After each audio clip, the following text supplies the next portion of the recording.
It was the Noble Experiment.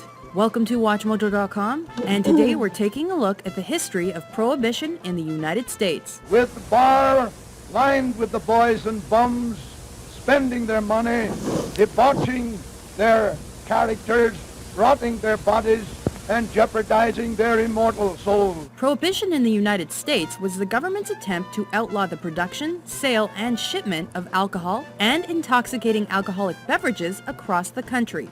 During the 19th century, various groups pushed for national prohibition. For instance, southern and rural populations believed a liquor ban would curtail the crime they associated with the growing number of immigrants living in American cities. In addition, clashes arose between conflicting religious factions that were separated into the wets and dries.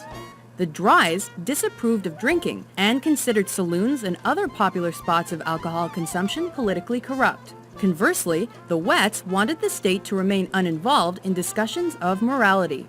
Support for prohibition grew, and organizations like the Anti-Saloon League lobbied for the case. Many African Americans, women's groups, and progressives were also in favor. The 18th Amendment of the Constitution was the change that established the liquor ban, and it was proposed by the U.S. Senate in 1917. 2 years later, it was ratified and then enabled when Congress passed the Volstead Act, and it identified the affected liquors and the consequences for the law's violation. Prohibition went into effect on January 16, 1920. The task of enforcing the Volstead Act was given to the federal agency known as the Prohibition Unit, which was later called the Bureau of Prohibition. This agency faced many difficulties, mainly because the urban population strongly opposed the ban and found as many ways around it as possible. For example, the Volstead Act did not expressly forbid the consumption of alcohol. Consequently, people drank alcohol they had stashed prior to the start of Prohibition. In addition, numerous Americans sought liquor prescriptions from their physicians, since the use of alcohol for medicinal purposes was exempted. Other citizens headed to bordering countries to get a drink. Meanwhile, the illegal production and sale of liquor by organized crime developed rapidly. Bootlegging emerged during the Roaring '20s and saw alcohol smuggled into the United States by criminals.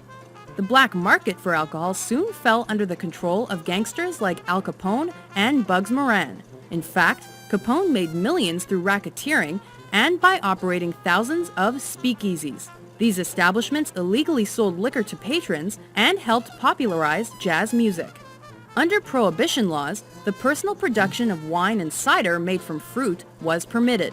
Other individuals tried to find alternatives. Some redistilled industrial alcohols to make them drinkable, and this forced the government to begin poisoning those industrial alcohols to make them undrinkable. Between all the homemade solutions, tens of thousands were poisoned or killed during Prohibition after drinking unsuitable alcohol.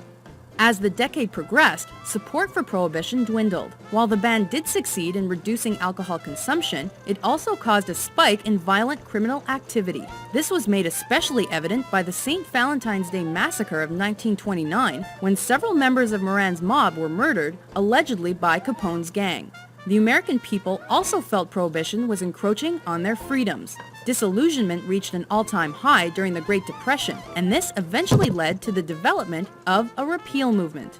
The first signs of success came in 1933, when the Senate passed the Blaine Act to instigate the repeal of the 18th Amendment. This was followed by an amendment to the Volstead Act called the Cullen-Harrison Act that permitted the production and sale of particular types of liquor. It would be very difficult, if not impossible, to estimate the benefit that will come to this country from the lesson taught to the coming generations, to make it their business to see that no such matter as this is ever again made the subject of federal constitutional law. A few months later, the 21st Amendment was ratified. This repeal of Prohibition permitted individual states to implement their own laws regarding alcohol.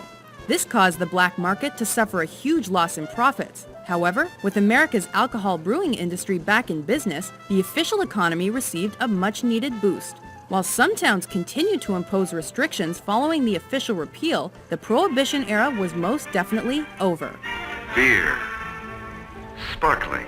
Golden. Pure. Refreshing.